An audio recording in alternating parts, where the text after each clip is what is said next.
সকালে উৎসব মুখর পরিবেশে শুরু হয় বিজিএমইএ নির্বাচনের ভোট গ্রহণ। নির্বাচন উপলক্ষে বিজিএমইএ ভবন পরিণত হয় পোশাক মালিকদের মিলন মেলায়।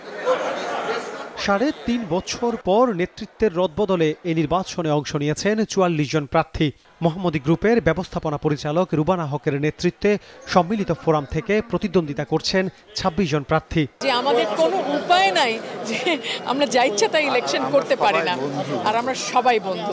এখানে আমরা কোনো দ্বান্দ্বিক অবস্থানে নাই কারোর সাথে। যারা অন্য পক্ষ দাঁড়িয়েছেন তাদেরকেও শুভেচ্ছা, এবং আমি আশা করি যে আমরা সবাই ভালো করব। এই প্যানেলের বাইরে ভোটের লড়াইয়ে আছে জাহাঙ্গীর আলমের নেতৃত্বাধীন স্বাধীনতা পরিষদ। এখন পর্যন্ত ভালো আমি মনে করছি, বাট আমাদের বিশ্বাস যে ভোটার যারা আছেন তারাও তাদের মধ্যে ভোট দিয়ে যাচ্ছেন। নির্বাচন নিয়ে সন্তোষ প্রকাশ করে বিজয়ীরা পোশাক খাতের চ্যালেঞ্জ মোকাবিলায় ভূমিকা রাখবেন বলে আশা প্রকাশ করেন ভোটাররা।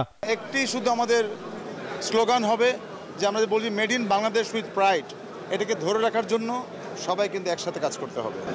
বায়াররা সেই মূল্যটি দিতে চাচ্ছেন না, সেই ক্ষেত্রে একটা চ্যালেঞ্জ আছে।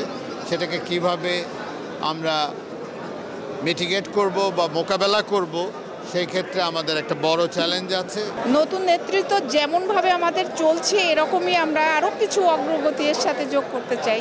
ভোট সুষ্ঠু পরিবেশে হয়েছে বলে মনে করেন এই নির্বাচন কমিশনার। আমরা এখন দেখতে পাচ্ছি যে অত্যন্ত সৌহার্দ্যপূর্ণ পরিবেশে ভোট গ্রহণ হচ্ছে। ভোট গ্রহণ শুরু হয়ে গেছে ঠিক সময় মতো সকাল ৮টায়। আশা করছি যে কয়েক ঘন্টার মধ্যে রাত্রে ৯টা-১০টার মধ্যে আমরা ডিক্লেয়ার করে দিতে পারবো, তার চেয়ে দেরি হবে না। নির্বাচিত পরিচালকরা ১৮ এপ্রিল নতুন সভাপতি ও ৭ জন সহ সভাপতি নির্বাচিত করবেন। ২১ এপ্রিল দায়িত্ব নেবে নতুন কমিটি। আনোয়ার হোসেন, নাগরিক, ঢাকা।